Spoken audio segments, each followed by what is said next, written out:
Assalamualaikum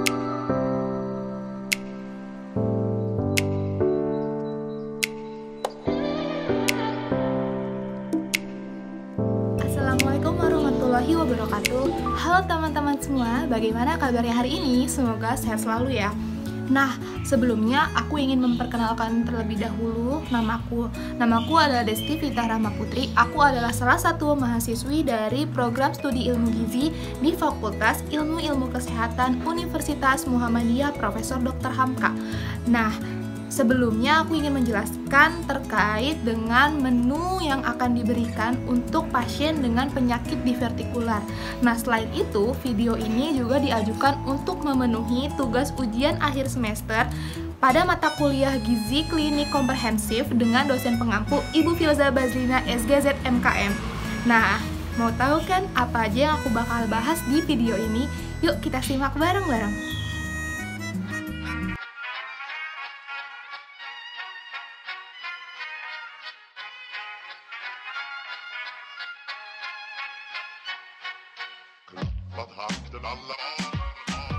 Nah, pada tahap persiapan di sini ada bahan makanan untuk membuat menu makanan utama dan selingan untuk pasien dengan penyakit divertikular. Nah, bahan yang pertama ada beras merah. Nanti akan kita masak jadi nasi merah. Dan selanjutnya ada daun kelor. Nah, ini daun kelor, mungkin teman-teman ada yang belum tahu bentuknya seperti apa. Nah, bentuknya itu seperti ini. Dia hampir mirip kayak daun katuk, tapi dia lebih kecil gitu. Nah, selanjutnya ada kacang panjang, dan di sini ada tempe. Nanti tempenya akan kita goreng. Terus juga ada garam, dan juga ada bumbu-bumbu untuk si ikan kembungnya. Nanti kita akan bumbu kuning. Nah, ini ada bawang putih, bawang merah, kemiri, kunyit, dan daun salam. Nah, ini ikan kembung yang nanti kita akan goreng dulu baru kita masak. Nah, di sini ada menu selingan sore, yaitu ada ubi jalar kuning goreng dengan keju, dan juga ada jus mangga, mana lagi mix tomat. Yang pertama ada ubi jalar kuning, terus tepung terigu, terus keju cheddar. Nah, terus untuk jusnya ini aku pakai mangga mana lagi, ya, dan juga di mix sama tomat, lalu ditambahkan dengan gula pasir. Nah, ini adalah bahan-bahan makanan yang akan kita gunakan untuk memasak. Oh iya, lupa nih, jangan lupa minyak kita untuk goreng ubi, terus tempe, terus si ikan. Oke.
makan yang tadi udah aku masak dan udah aku plating.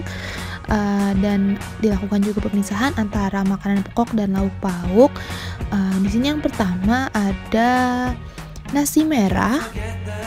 Nasi merah di sini dengan berat 100 gram. Terus yang kedua ada tempe goreng, untuk 2 potong tempe goreng dengan berat 50 gram. Dan juga ada air putih atau air mineral dengan berat 200 gram atau 200 ml. Terus selanjutnya ada ikan kembung bumbu kuning dengan berat ikan sebesar 30 gram. Dan juga ada sayur daun kelor.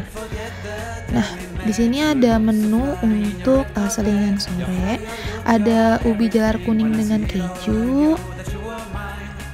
Dan juga ada jus mangga mana lagi di mix dengan tomat. Yummy.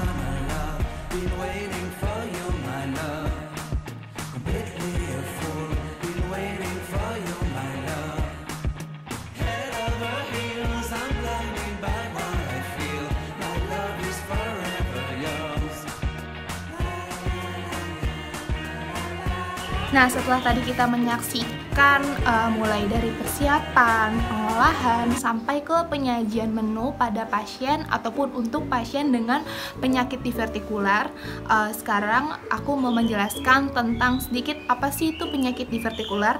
Mungkin dari teman-teman udah ada yang tahu atau belum tahu tentang penyakit divertikular ini apa. Nah, penyakit divertikular adalah suatu penyakit yang menyerang saluran cerna, yaitu usus besar, di mana pada usus besar ini terdapat kantung-kantung kecil yang disebut divertikula. Pasien yang memiliki penyakit divertikular, di mana kantung-kantung kecil ini atau divertikulanya itu mengalami pembengkakan sehingga timbul atau muncul ke dalam bagian usus besar. Nah, pada gejala yang sangat kompleks ataupun penyakit ini ketika sudah sangat mengalami infeksi, biasanya pasien merasakan gejala-gejala yang sangat kompleks. Nah, untuk penyakit ini sendiri dibagi menjadi 2 tahap. Tahap yang pertama yaitu divertikulosis, di mana penyakit ini biasanya belum timbul gejala-gejala yang sangat kompleks, sehingga biasanya pasien tidak merasakan atau tidak sadar bahwa dirinya sudah terkena penyakit divertikular. Nah, selanjutnya ada tahap yang kedua, yaitu tahap divertikulitis, di mana biasanya tahap ini adalah lanjutan dari tahap divertikulosis. Nah, biasanya pada pasien dengan penyakit divertikulitis, bagian dari kantung-kantung kecil tersebut atau divertikulanya sudah mengalami infeksi yang sangat kompleks, sehingga timbullah gejala-gejala yang sangat banyak, sehingga pasien dengan penyakit divertikulitis ini perlu penanganan yang baik dan benar oleh tenaga kesehatan. Nah, jadi seperti itu. Sekian penjelasan tentang penyakit divertikular.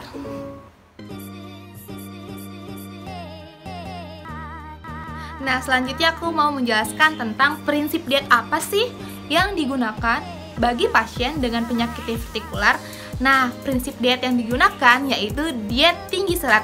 Nah, kenapa sih diet tinggi serat yang digunakan? Karena diet tinggi serat ini memiliki beberapa manfaat bagi pasien dengan penyakit divertikular. Yang pertama yaitu untuk mengurangi gejala-gejala kronis yang dirasakan oleh pasien. Dan yang kedua, untuk meningkatkan massa feses sehingga mencegah pasien untuk terjadi atau merasakan yang namanya konstipasi, sehingga membantu juga dalam keteraturan gerak usus besar secara baik. Dan juga asupan makanan yang tinggi serat merupakan prebiotik yang baik bagi usus besar. Nah, itu alasan kenapa pada pasien dengan penyakit divertikular diberikan dengan prinsip diet yang tinggi serat.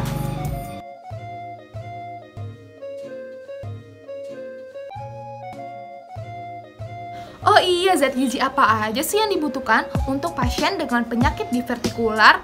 Nah, jawabannya ada 2, yaitu zat gizi makro dan juga zat gizi mikro. Nah, zat gizi makro yang dibutuhkan yaitu ada energi, protein, lemak, dan juga karbohidrat. Untuk zat gizi mikronya yaitu ada serat, karena kita tadi menggunakan prinsip diet tinggi serat. Dan yang kedua ada zinc, yang ketiga ada vitamin C, dan juga yang keempat ada vitamin B3. Nah, dari hasil menu yang sudah kubuat dalam 1 hari dengan total energi yaitu sebesar 2028 kilokalori, untuk protein yaitu 74,5 gram, untuk lemak yaitu 52,3 gram dan untuk karbohidrat yaitu 318 gram. Sedangkan untuk total dalam menu satu hari bagi pasien dengan penyakit divertikular yang sudah aku buat, yaitu untuk seratnya ada 37,34 gram, untuk zinknya ada 2,02 mg, untuk vitamin B3-nya ada 6,8 mg, dan untuk vitamin C-nya ada 265 mg. Dengan mendapatkan persentase ini didapatkan dari total menu yang sudah aku buat satu hari dibandingkan dengan kebutuhan harian si pasien. Nah, pasiennya ini aku ambil contoh yaitu wanita berusia 55 tahun dengan kebutuhan energi zat gizi makronya berdasarkan AKG tahun 2013 dengan persentase total dibandingkan dengan kebutuhan, yaitu untuk energi ada 106%, untuk protein ada 104%, untuk lemaknya ada 123%, dan untuk karbohidratnya ada 108%. Sedangkan untuk kebutuhan zat gizi mikronya yaitu ada yang pertama ada serat yaitu 132%, untuk zinknya ada 20%, untuk vitamin B3-nya itu ada 68,4%, dan juga untuk vitamin C-nya yaitu ada 341%. Nah, sedikit penjelasan tentang persentase ataupun kebutuhan yang sudah kuhitung berdasarkan contoh kasus yang sudah ditentukan.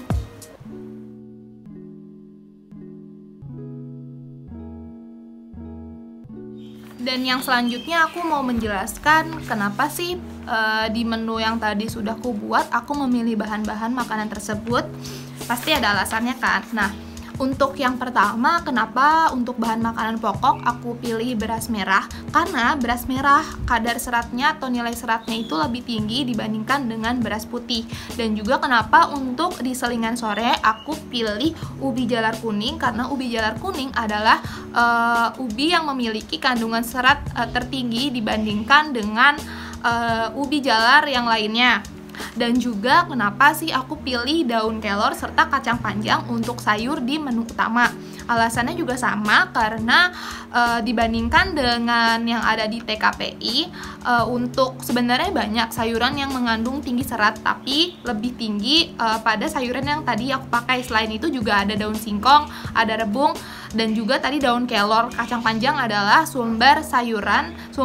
merupakan sayuran yang memiliki kadar serat cukup tinggi. Dan juga selain tadi kan ada di menu utama dan juga ada menu selingan. Nah, di menu selingan ini tadi ada yang namanya jus mangga mix tomat. Nah, kenapa sih aku pilih jus mangga mix tomat, terus mangganya aku pilih mangga mana lagi? Karena mangga mana lagi ini memiliki kandungan serat yang cukup tinggi juga dibandingkan dengan jenis mangga yang lainnya. Dan kenapa aku pilih tomat? Karena tomat memiliki kandungan vitamin C yang cukup baik untuk mencegah adanya infeksi yang berkelanjutan bagi pasien. Dan juga selain itu, vitamin C yang ada dalam tomat diperuntukkan untuk mencegah adanya peningkatan kadar kolesterol bagi yang ada di dalam tubuh pasien, serta vitamin C ini juga dapat mencegah yang namanya penyakit seperti tumor dan kanker yang ada di saluran pencernaan. Nah, terus kenapa sih aku di menu utama aku memberikan lauk protein hewaninya itu ikan? Nah, tadi kan bikin menunya itu ikan bumbu kuning ya. Nah, sebenarnya aku memilih ikan karena ikan salah satu sumber vitamin B3. Dan juga penelitian yang dilakukan oleh De Amico et al. Tahun 2018 yang menjelaskan bahwa sumber-sumber makanan yang mengandung vitamin B3 mampu untuk meringankan ataupun dalam proses pengobatan pasien dengan penyakit divertikular, khususnya yaitu dalam segi gizi ataupun asupannya. Dan sebenarnya banyak sumber-sumber vitamin B3 yaitu pada susu, ikan, kacang merah, kacang hijau.